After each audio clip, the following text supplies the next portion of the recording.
Ang aking asawa po ay isang seaman. Talagang nire-require po sila ng kanilang medical examination taon-taon. Lately na lang po na ni-require po sila na examination nila para sa Hepa B. At na-surprise po kami nang nalaman namin na reactive po pala sa kanya ang Hepa B. Nag-second opinion po kami sa ibang doktor and then sinabi na wala nang kagalingan ang Hepa B.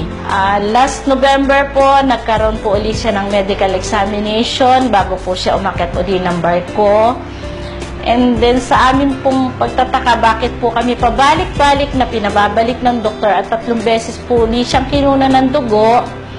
At nang tinanong namin po ang doktor kung bakit, sinabi po sa amin na non-reactive na yung kanyang Hepa B.